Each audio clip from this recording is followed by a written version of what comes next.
much for joining us for Unite for Sight's webinar about teaching global health and social entrepreneurship. My name is Jennifer Staple-Clark, and I'm founder and Chief Executive Officer of Unite for Sight. I'll briefly introduce you to Unite for Sight, review the webinar logistics, and then we'll hear from our 5 expert panelists. Unite for Sight is a global health nonprofit organization that promotes high-quality care for all, and we offer extensive global health and social entrepreneurship education programs. Our Global Health University program offers a free webinar series, including today's webinar, and we also offer 20 online certificate programs for students and professionals, and many students receive academic credit, for example, for completing these certificates. And universities also oftentimes require their students to complete Unite for Sight certificate programs as part of coursework or pre-departure and research preparation. The certificate topics range from a certificate in global health research and a certificate in cultural competency to a certificate in responsible NGO management. And we also have upcoming free webinars, which are similar to this one, which are scheduled on December 1st about critical global health needs and solutions, a webinar on January 14th about funding for social impact, as well as a webinar on January 21st about careers in global health and social entrepreneurship. And we encourage you to register for these free upcoming webinars as well at unite4.org/webinars. Additional educational opportunities for students and professionals include participation in 2 of Unite for Sight's annual global health and social entrepreneurship events, which focus on responsible global engagement. Our 2nd annual Social Entrepreneurship Institute will be held in a little under 1 month on December 5th at the Schubert Theater in New Haven, Connecticut. And our 12th annual Global Health and Innovation Conference, which is the world's largest global health and largest social entrepreneurship conference, will be on March 28th and 29th of 2015 at Yale University in New Haven, Connecticut. We also have healthcare delivery programs that provide care to patients living in extreme poverty. And we partner with phenomenal local eye clinics in Ghana, Honduras, and India to provide quality eye care to patients who are otherwise unable to access or afford care. And these programs are locally led and managed by the local medical professionals.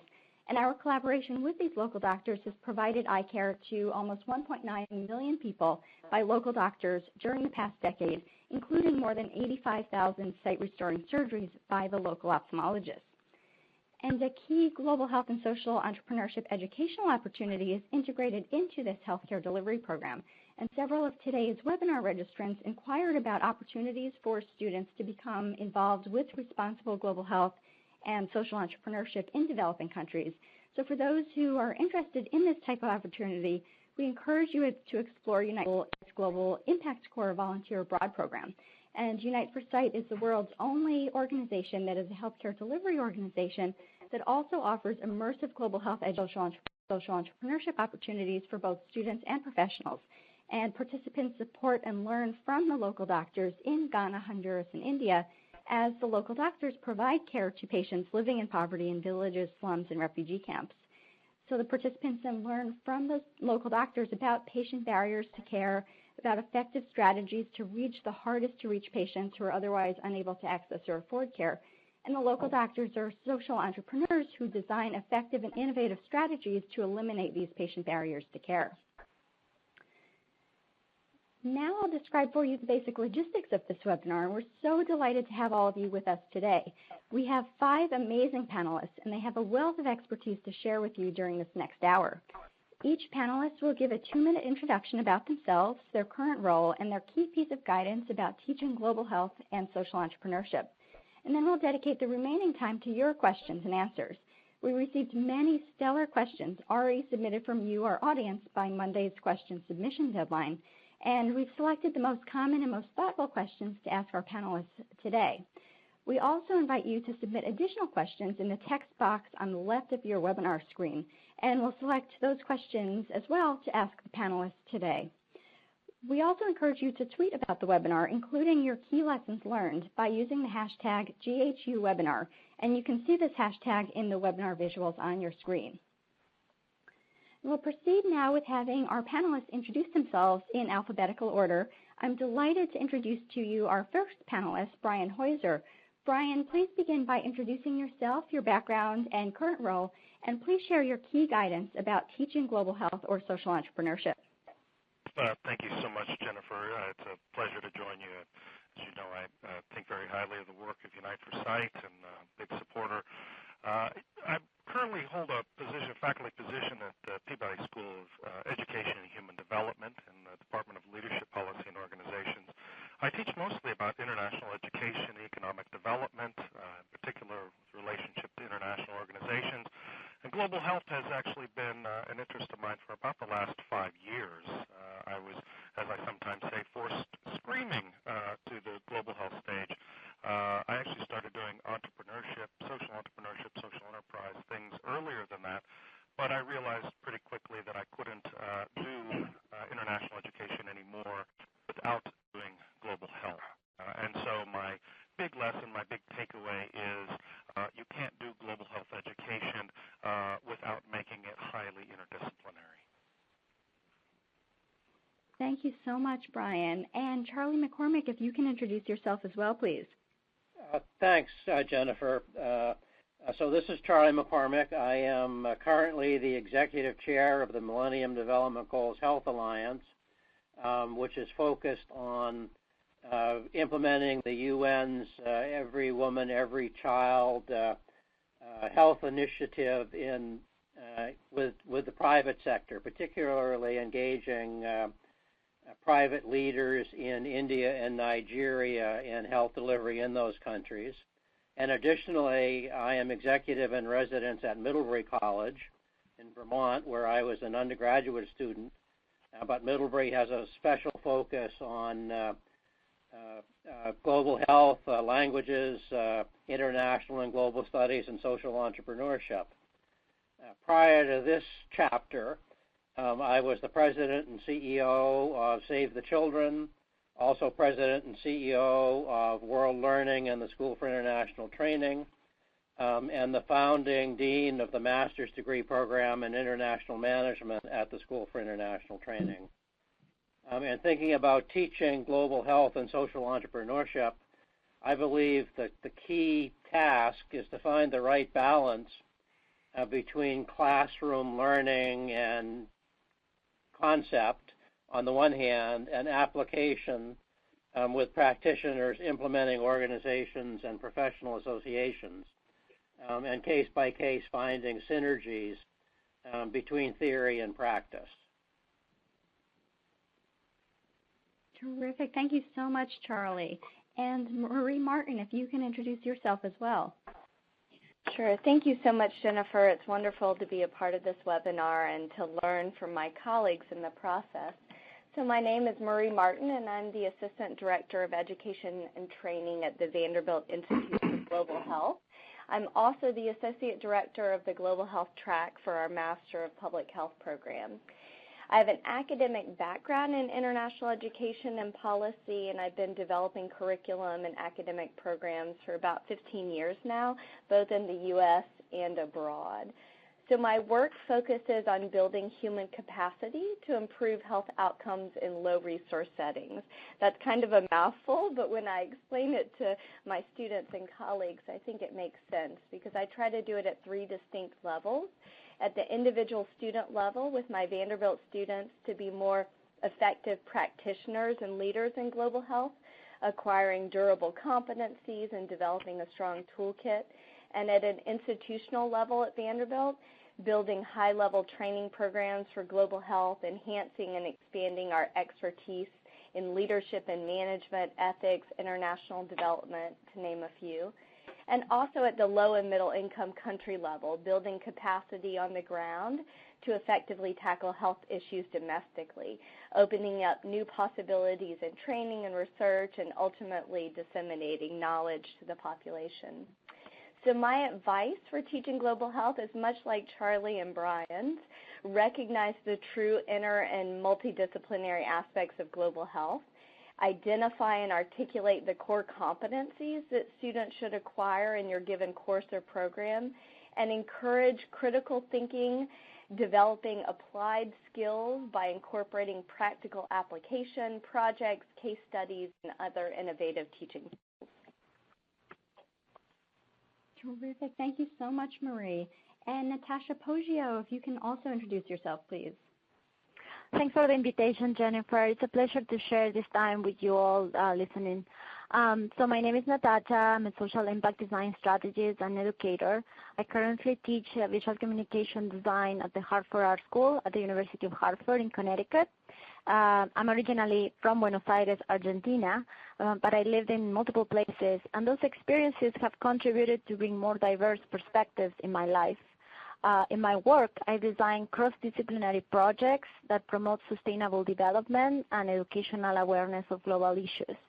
One of my key strengths is seeing connections between seemingly unrelated things, which allowed me to harness people and resources and form partnerships that bring positive social change to local and international communities. In 2008, I founded Design Global Change, which is a creative collaborative of students and professionals in design, contributing solutions to society's problems. We have developed a variety of projects so far on sanitation, wellness, health education, gender equality, nonviolence across Africa, Asia, and Latin America. In terms of teaching global health education, specifically to visual communication students, it's super important to always keep the intended audience in mind. It does not matter how beautiful the graphics are. If they do not communicate the message effectively, they do not serve the purpose for which they were developed. In order to reach the intended audience, it is important to understand the feelings and desires they have, which requires empathy-building skills and a lot of humility. And I also agree with interdisciplinary or cross-disciplinary collaboration. Excellent. Thank you, Natasha. And our final panelist, Keith Warner, if you can also please introduce yourself. Hello. My name is Keith Warner. I am a Franciscan friar, and I teach at Santa Clara University. I have a PhD in environmental studies, which gave me a strong background in understanding how science and technology can shape the application of practical interventions for positive social outcomes. Santa Clara is a Jesuit university, and as such, we started about 12 years ago a internationally recognized Global Social Benefit Institute, which is a social enterprise incubator and accelerator. We host that here at our center at Santa Clara, and we've worked with more than 300 social enterprises around the developing world, about a third of them in global public health.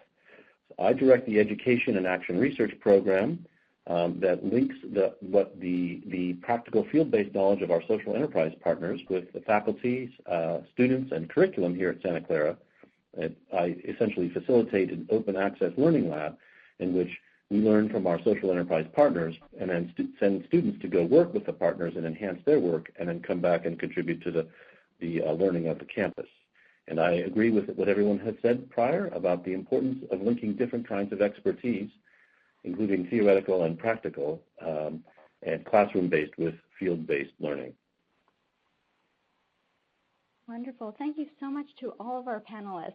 And now we'll proceed with the question and answer session. As mentioned, we received many questions in advance from you, our audience members. And if you have additional questions for the panelists, please post them in the text box on the left of your webinar screen, and we'll select additional questions today as well. For our first question for Charlie MacCormack, how can young professionals, as well as students and their advisors and faculty, best prepare for successful careers in global health?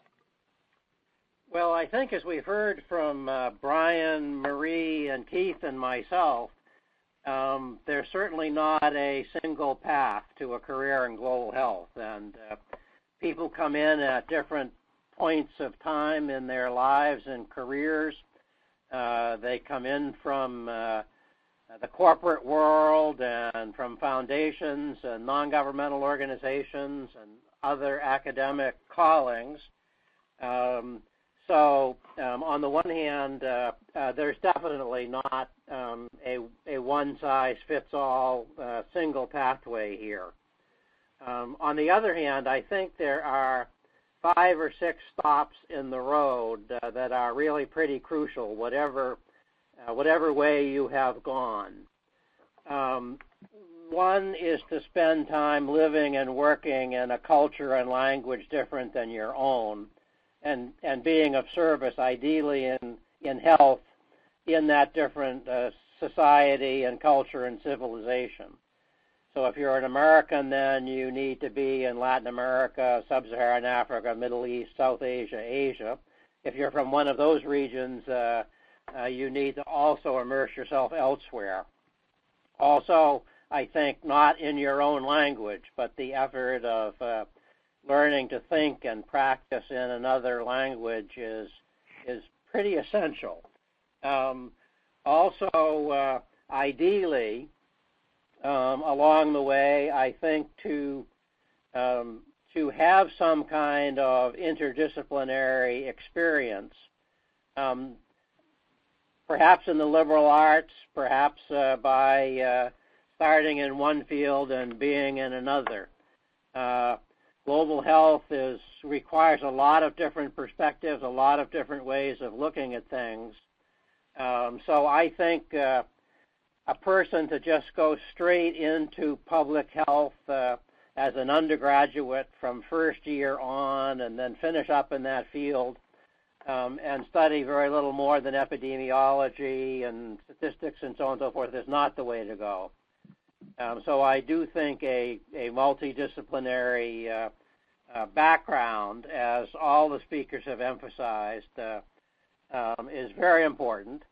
But having said that, I also do think that in-depth study of health and medicine somewhere along the line, either by majoring in that at an undergraduate level or going on to graduate school in public health, is really pretty crucial. Beyond the undergraduate, graduate programs, I do think, as I've suggested, some in-depth experience practicing in another society. For Americans, I think something like a couple of years in Peace Corps public health programs is really helpful, where you're at the community level and you see how public health change takes place household by household and community by community. So I would say, although there are many routes, mastering another language, functioning in another culture, having some interdisciplinary education, and then some in-depth focus on public health skills is the package. Fantastic. Thank you so much, Charlie. And Brian, what topics should all students and professionals understand before traveling abroad to engage in public health, medicine, or entrepreneurship? Great question. Everything Charlie just said, for sure.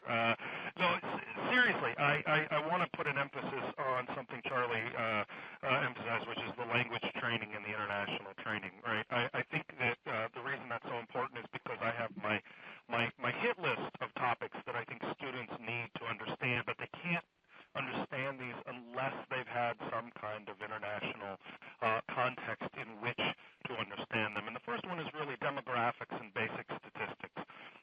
Students absolutely drive me crazy when I go abroad with them and they have no ability whatsoever to contextualize the settings in which they're working, right?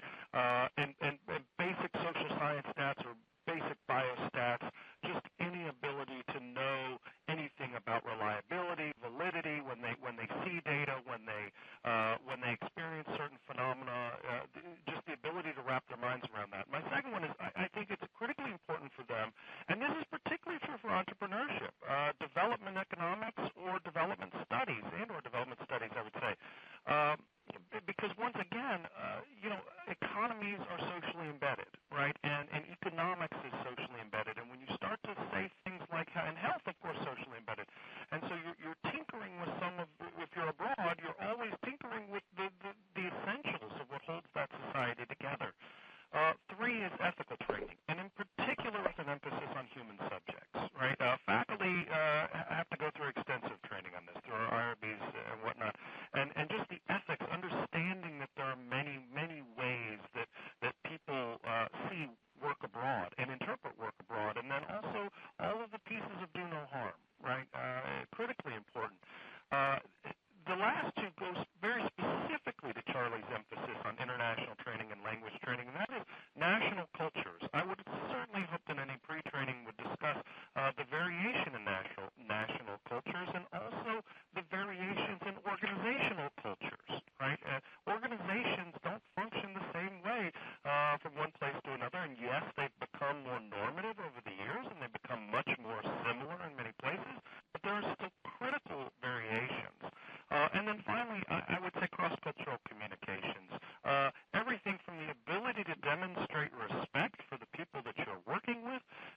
ability not to offend them, to the ability to understand where the lines are, where it may be offensive or it may be insulting or it may be just inappropriate for you to ask questions or do work or even do research, right? So those are I think any kind of pre-departure or pre-training would need to have those elements, and hopefully there would be the international training and language that accompanies those that Charlie's emphasized so well. Excellent. Thank you, Brian. And this is another question for you, Brian, how can universities ensure that all students have these types of understandings and competencies before participating in a university-supported healthcare-focused program? Yeah, I think this is very simple. I think you should require them. I think universities should require pre-trainings, much like many good universities and colleges do with their service learning projects. I think that there should be a required semester-long training that is appropriate to that place. I advise for our social entrepreneurship program here, and I'm often astounded in our first semester how much the students are actually able to gain in terms of localized knowledge about that place that they intend on working in really just 2 to 3 months. But without it, they would show up absolutely blind to the context and, to be honest, absolutely incompetent, right? Unable to address the challenges that they see on the ground. So I would say the required pre-departures, and in fact, one of the things that Marie and I worked on at one point was requiring not just a pre-departure training, but then a post-training, right? Unpacking those experiences, whether they were field-based experiences, research experiences, whatever they were, but unpacking those and requiring those to be unpacked in the domestic context so that those lessons that are learned carry forth for a lifetime of work abroad. So, it's a simple answer, but that's the best thing I know. Excellent. Thank you, Brian. And Marie, how do you incorporate global health into the overall medical education curriculum, and what resources do you utilize to assess global health competencies among medical and graduate students? This is such a great question, and I'll try to answer it with some brevity, but certainly would be willing to dig into more in greater depth if that was of interest. So I think I'll start with the second part first about the competencies, and I think that before we start talking about assessing competencies or integrating medical education or global health education into the medical curriculum, I think we need to highlight the importance of actually developing durable competencies when teaching global health. And not only do we need to identify our own competencies, but also create measurable objectives and identify data sources so we can actually understand if students are acquiring those competencies. So at Vanderbilt, both our medical and public health curriculum are competency-based, and so that means that our curriculum content is guided by the competencies that we've selected. And for those who are on the call who are in the process of developing their own competencies, I will mention that during the design and development of our global health track, our program leadership reviewed competency recommendations for global health by both the Association of Schools and Programs of Public Health and also the Consortium of Universities for Global Health. And we then tailored those competencies to the specific goals and objectives of our program. And that helped us then to map competencies in a systematic way to our didactic courses, our field placements, our culminating projects, which makes then assessment of those competencies feasible. And so the resources that we've used in that effort is obviously reviewing the literature, seeking recommendations from external experts and organizations, engaging our own faculty in the process. They are one of our greatest resources. And then utilizing our own assessment experts at our institution to design surveys and evaluation tools for both faculty and students. And I will say that we also have developed evaluation tools for our site partners to evaluate students who go abroad, and I think it's one of the things that would be pertinent for another webinar, not necessarily for this one, but for an entire webinar dedicated to this topic, is thinking about the impact on the host organizations and how they can be brought into evaluation and assessment processes as well. So then back to your first question about the medical education curriculum, I'll say that one thing that's also important to mention in this question is that in order to incorporate global health into the medical education curriculum in any meaningful way, you need supportive leaders and advocates for global health training at your institution. And that's certainly something that we found here at Vanderbilt, but I think it really is critical as you're thinking about how you internationalize your curriculum and bring in global health to various aspects of the training. So here at Vanderbilt, I like to think of our academic global health opportunities as a buffet of sorts. So students can decide how little or how much global health they want to incorporate in their program of study. So we have a series of didactic courses that are offered here at Vanderbilt. Some of those are online, some of those are in a weekend format, some of those are traditional semester long. We also have month-long courses abroad that include online didactic training modules and clinical rotations and intense mentoring. The next level is 3 to 6 months of global health research projects, and then obviously they can take a year off and pursue the global health track in our Master of Public Health program. So it really, kind of depends on the student in terms of how deeply they want to become engaged in global health, but I think it makes it accessible even if students just want to experiment and then they realize that this might be a calling for them or a way that they can incorporate it into their long-term career trajectory. Thank you so much, Marie. And Charlie, what is the value of field experience for university students, and how can universities best ensure that their students are engaging in responsible and effective field programs?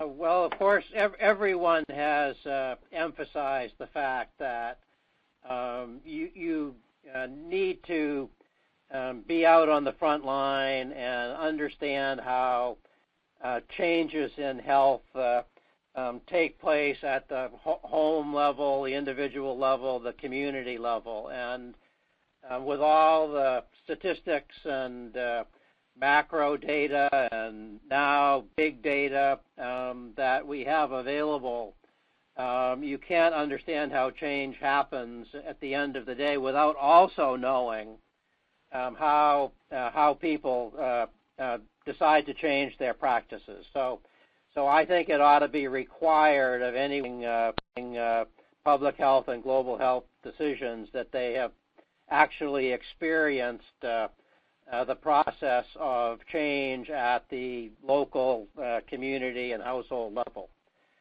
So for U.S. students, we've talked about the various opportunities after formal schooling with Peace Corps and internships and so on and so forth. The graduate level, the School for International Training offers all kinds of global health immersion programs that are terrific. Unite for Sight has a great program in the eye care sphere for undergraduate and graduate students. There's an entity called GlobeMed that provides all those kinds of opportunities. So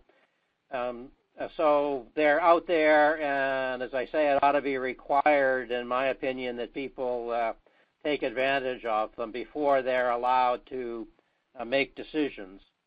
In terms of how to be sure that they're mutually productive, that partners benefit and learners benefit, I do think that this organizational oversight that I've described, whether it's Unite for Sight or Vanderbilt, who I'm sure have partnerships with other public health schools outside of the U.S., or Peace Corps or other options, I do feel that having adult supervision of these experiences ensures that both the the beneficiaries and the learners have a responsible interrelationship. So a lot of the kind of freelancing that often goes on,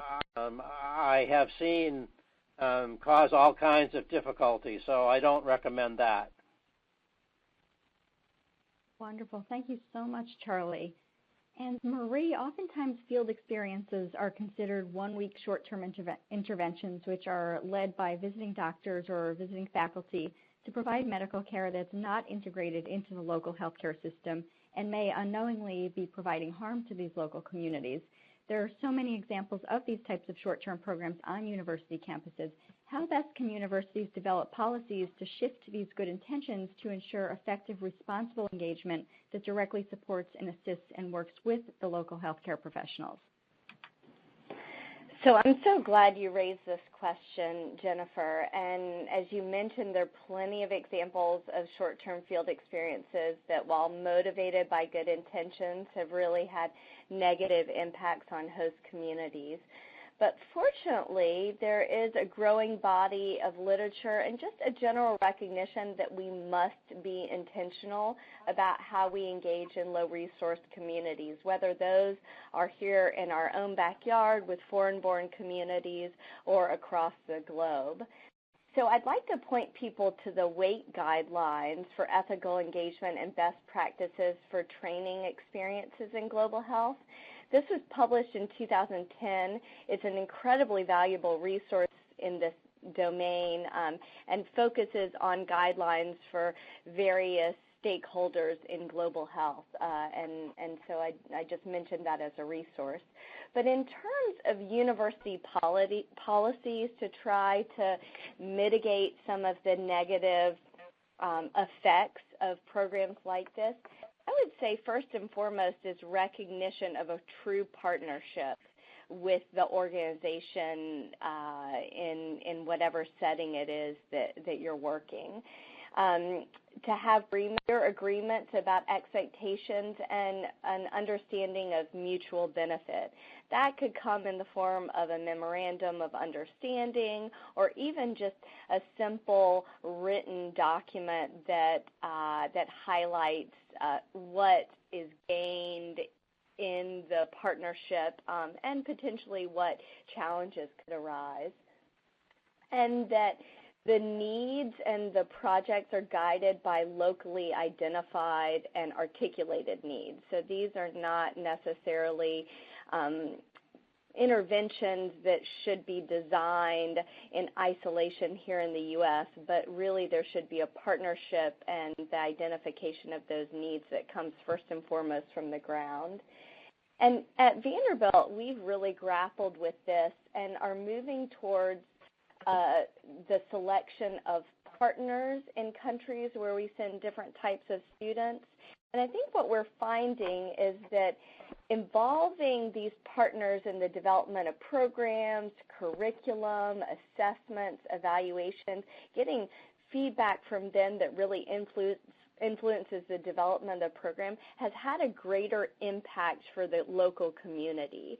And so we're looking towards long-term sustainable partnerships where even if it's a short-term experience, and we're not really in the business of one-week trips, but even if you're looking at a month-long immersive experience, you're imagining that where different kinds of trainees are coming and working with the same community, building off existing projects and thinking about ways to synergize and have a positive change for the health and well-being of that community. And then lastly, I would say that university policies, as Brian and Charlie and others have mentioned, really should mandate pre-departure training. We have a variety of different kinds of programs that we offer, and certainly Unite for Sight, the certificate programs and the resources there and elsewhere, there are a host of resources that exist, but there really does need to be mandate on the part of the institution that this is critical in ensuring that we have a true partnership and we take whatever due diligence efforts are necessary to ensure that we're doing very little harm. Excellent. Thank you so much, Marie. And Brian, do you have any additional thoughts on this question? Well, first of all, I totally agree, but I think that I think in terms of the short-term programs, and you know this, Jennifer, I've shared this with you before. I have such a hang-up with these short-term programs that I guess the only thing I want to add is, number one, I'm not in the business of doing the short-term programs either. I'm increasingly concerned about the environmental costs of short-term programs, but also whether, and by short-term I mean a week, 10 days. I would not feel comfortable running a program that's less than about a month, but I would just add to that I think that a lot can be accomplished in a month or longer, but you've got to be extremely diligent about what the objectives are, right? Just so intentional about thinking, okay, what is my role in this place for this short period of time? And some of the best ideas that I've heard, and I share these were not all my ideas, but just doing research. Oftentimes what practitioners on the ground need is help with research. What practitioners need help with on the ground might be intellectual tools that you can bring, but I'm really so vehemently opposed to programs that think that they're going to, for a very short period of time, pair students with human subjects to in any way intervene. And I know everyone on this call, I think most of us have talked about this before. I would just push back strongly on any program like that. Fantastic. Thank you, Brian. And Natasha, how can universities best train students to understand the cultural complexities and the cultural implications of health education, including visual communication? This is an important task, I would say, for all educators, trying to bridge a big gap between the somewhat limited experiences of their students and the complex systems in place in communities that are different from their own. I agree with Brian about the cross-cultural communication training. This is very relevant to global health education, especially when identifying appropriate questions to ask and the interactions with community stakeholders. Also, as I said earlier, empathy is a key component on designing for social impact. It is hard to teach empathy, as this is a personal trait that we develop as we grow up with our parents and interactions in schools. However, I think universities can expose their students to the context where their work will take place, creating bridges between the university and the communities. And moreover, in terms of effective visual communication, it requires strong observation skills and attention to detail in order to choose the appropriate tools for communication. For example, if you are watching the slideshow in the webinar, these slides show a series of role-playing cards that Design Global Change created for Navajyoti India Foundation to empower gender equality in rural communities in northern India. And we use ethnographic methods to try to understand the lives of people in this rural community. And using photos we took of their village life, we illustrated a series of roles that people in this community fulfill. In order to empower equality, we not only portrayed female roles working on daily chores, but also male roles that are important to the life of the community, such as drivers, doctors, business owners, etc. So this way, we successfully establish a personal connection with multiple community stakeholders without excluding anyone. So in the examples, we have more. There's like a set of 30 cards, and the idea was that we bring the idea of empowering gender equality by including all the members of the community who have an important role in society. Wonderful. Thank you, Natasha. And another question for you, Natasha. Many students and faculty are engaged in health education in communities other than their own. Oftentimes, these are part of coursework or other university-developed programs. How do you advise them to ensure that the health education message first is being communicated in a culturally sensitive way and also is being understood by the local community? This is one of the most challenging aspects of designing for social impact, as cultural complexities make a universal message really difficult to achieve. As mentioned previously, it is ideal that students and faculty develop the message the messages together with the community stakeholders, the idea of participatory design or co-creation. This way the recipients will embrace the message. It will become their own. Here is an example when something didn't communicate that effectively. So Design Global Change work in a wellness project in Kenya. We develop illustrations to embellish clothing garments that are traditionally used in sub-Saharan Africa. So this image that you see is basically a big a print on a large piece of clothing. And then in the illustration it shows 3 women carrying buckets of water inside an African magnolia flower. So the message intended to communicate was that when women walk together, they are stronger in numbers. So it says strength in numbers in text. And it was meant to raise awareness of sexual assault, to avoid women walking alone back home from selling their goods at night. So we began testing the prototypes with different community members, and everyone loved the design. Women literally wanted to wear it right away. You know, the picture here, you can see women like looking, and children, everyone was really interested in the design.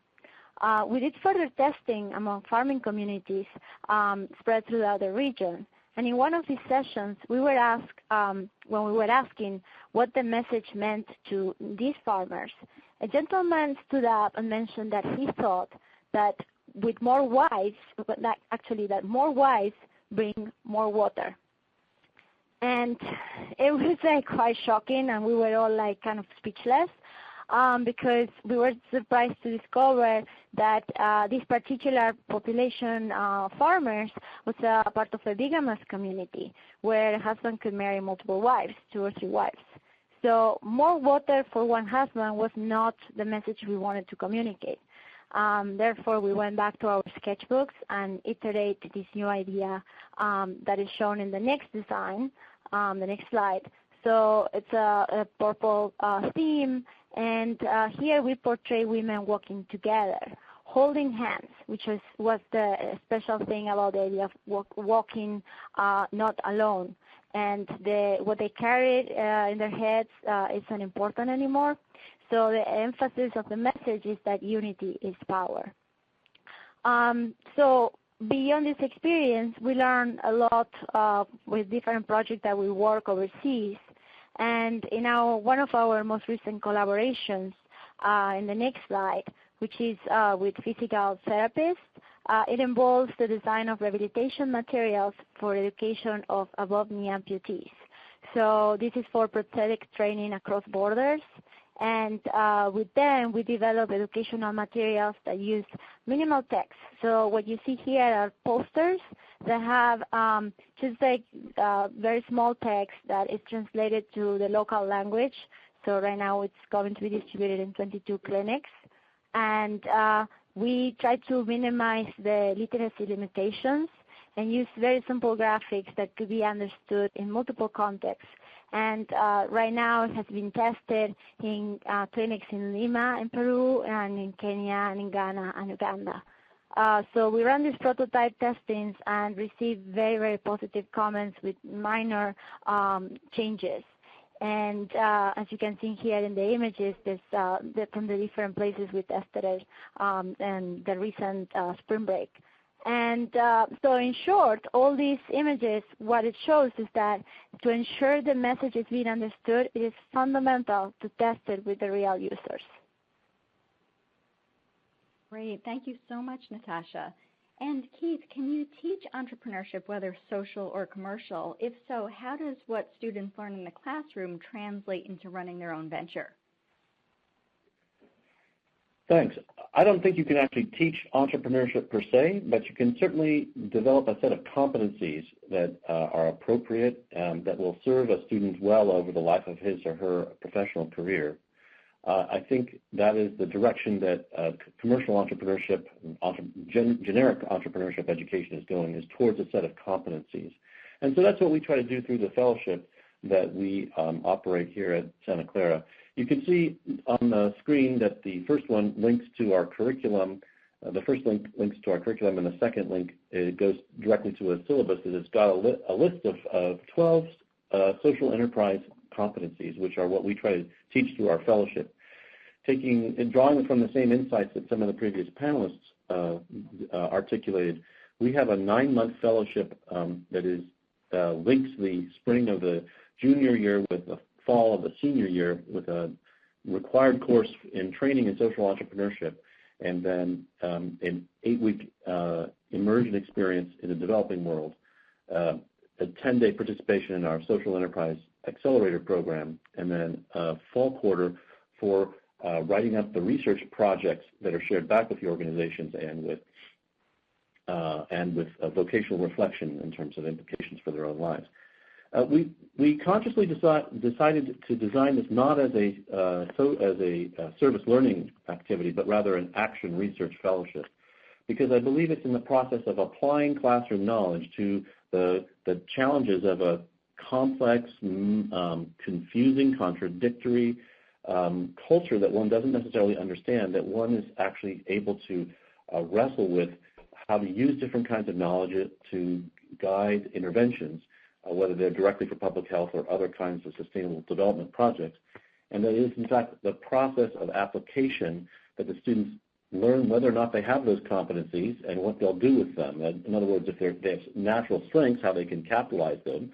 And if they've got weaknesses, then that has served to help them by understanding what that is as a result. So we in Santa Clara are not under the impression that we can teach students to become entrepreneurs after they graduate, but they can cultivate those competencies, I think, to good effect. Wonderful. Thank you, Keith. And another question for you. What do you think universities are doing well in teaching social entrepreneurship, and where do you see areas of necessary improvement? Thanks. Well, the fact that we as a university have a social enterprise incubator accelerator right on our property, right, is embedded within the university, is a huge strategic asset for us, and it's taken a lot of work to create it. And but the reality is it becomes a great open access learning laboratory. And so we, unlike other social enterprise programs, we do not try to get students to incubate their ideas and start enterprises, which is where I think most social enterprise education has been focused, whether at the advanced undergraduate or at the graduate level. It's not that that's a bad thing, it's just that it's pretty likely to fail. And failure isn't necessarily a bad thing either, but I think perhaps a more efficient use of resources is to learn from existing mid-size or larger size social enterprises and to be able to acquire an understanding of how how those enterprises have gone through their growth stages and how they're able to operate successfully today. That, I think, is where I think social entrepreneurship education is going, away from student startups and more towards finding ways to place students in existing and functioning social enterprises. As the movement grows, I think that's the best approach. Wonderful. And similarly, Keith, how do you advise students and professionals who appear to be focused on entrepreneurship for the sake of starting something new, as opposed to an organic process of identifying a solution for a problem?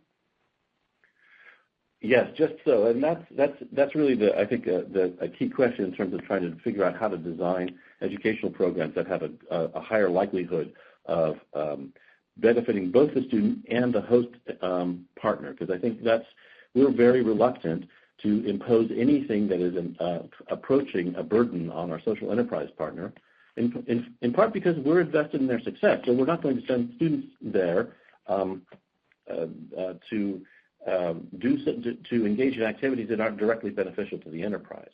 So I think here's where the needs assessment is a really important role, and I don't think that students are qualified, frankly, to do a needs assessment. I think that's where myself and others need to be involved in doing a proper needs assessment and defining a scope of work for an action research fellowship or a community placement that's appropriate to what the students can actually deliver. And then we have to incorporate, invest appropriate amounts of supervision in order to help the students successfully complete a project that can actually be shared, that is of value. So that's what I do as I set up placements for the fellowship. You can see some of those links on those on the web page. Those are directly to projects where students either are going to be working next year in 2015 or have with Banapads, where the students went and worked with a social enterprise partner in Uganda, and the students that were actually able to write operations and sales and training manuals and develop some other tools that are in that portfolio and help that social enterprise partner win African Social Entrepreneur of the Year. So that, I think, is a really great example of the students being able to contribute to something to a small to mid-sized social entrepreneur and his mission, and to be able to help in that way. Excellent. Thank you so much, Keith. And Charlie, what do you think that universities are generally doing well when teaching global health, and where do you see areas of necessary improvement? Right. So I'll have a broad point to make, and then I'll make several subpoints underneath that. And that is, broadly speaking, here in the U.S., we're doing quite a good job of preparing young American professionals for careers in global public health, and not a very good job in preparing young professionals from Latin America, Sub-Saharan Africa, the Middle East, South Asia for careers in public health, which is where the greatest need is and where the greatest impact can be had. So I would say generally, I feel it's very important for the leading institutions focusing on global health in the U.S. to think longer and harder about how we can be helpful in delivering skills and experience to our counterparts and young professionals in the parts of the world where they're most needed. So good grades for preparing lots of young Americans between the ages of 22 and 30 to be very excellent and not so good in putting our shoulder to the wheel where the needs are greatest. But within that, I would say we're better in the U.S., I think, at the graduate level of public health than in the undergraduate level. There are lots of global health programs, undergraduate programs. Some of them are mini public health master's programs. Some of them are liberal arts and global health programs. So I would suggest those teaching in global health at the undergraduate level to think about getting together more and sharing best practices. And Jennifer, maybe this is something Unite for Sight could think about, because I think 1,000 flowers are blooming as I look at it, and some of them are quite beautiful and some of them are not. So I would say for the undergraduate global health programs, start thinking about getting together, sharing best practices, thinking more rigorously about the role of global health at the undergraduate level. Mm-hmm. Secondly, I would encourage everyone in college and university global health work to strengthen our links with educational programs and institutions, formal and informal, abroad, and specifically Latin America, Sub-Saharan Africa, the Middle East, and South Asia, where the gap between needs and provision is most daunting. And all we have to look at is the Ebola crisis in West Africa, where essentially North America and Europe are sending our spare public health experts to solve a problem that never would have happened if there had been frontline community health workers in Guinea and Sierra Leone and Liberia. So share the wealth, and I will tip my hat. I haven't had any affiliation with the Jesuit colleges and universities, but to the Jesuits. They have hundreds of colleges and universities around the world in 50 or 60 countries. Keith would know the numbers better than I do, but But they have an incredible network. It's been around for a long time. They have faculty exchanges and student exchanges and capacity building exchanges.